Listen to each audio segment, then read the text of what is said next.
is looking worse. Thank God he has his granddaughters here to help him out. They're sisters, 15 and 10. Engaging the enemy in combat so we could use his physiological data to improve the drones had always taken a toll on Mihai's body. But today, he was really showing his age. The drones we based on his data were being taken down at a faster rate now compared to when the war began. When Mihai found that out, he insisted on flying to the front lines to see it for himself.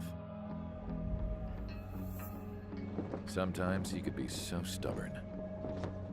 His age wasn't the only thing affecting his health. Over the years, flying at high altitudes for prolonged stretches of time had ravaged and poisoned his body. But he was a man of grit.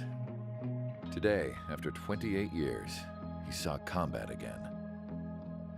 If his flight suit still wasn't good enough to protect him, I can't imagine how many Gs he hit today during the battle. As a pilot, he exceeds all our expectations. It's going to take a bit more tweaking before our drones can match his skill.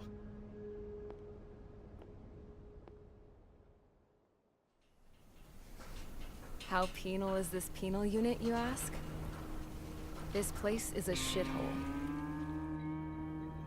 If you took the stink of all the corruption in the world, then corralled it all in one place, that would give you a pretty good idea of what the air smells like around here. We got all kinds of critters, too. Everything from flea-ridden guards, rabid dogs, and a mechanic doing the stretch for life. I can't forget the rats. Yeah, we got those. And some pilots who got their wings clipped, too. One's a great pilot, but a lousy thief. One's a gambler with no luck. And one's an anarchist with no balls. Their job here was to rev the engines on the fake runways. The idea was for Aruja's spy satellite to pick up the heat sig. Even though there weren't any real fighters here, it looked like it on their infrared. I bet you're wondering, if Aruja lost the war, how come they still have a spy satellite? Because someone over there was smart enough to train a bunch of computer nerds to hack into half of Osia's satellites. That's how come. Every now and again, I'd try to bust out.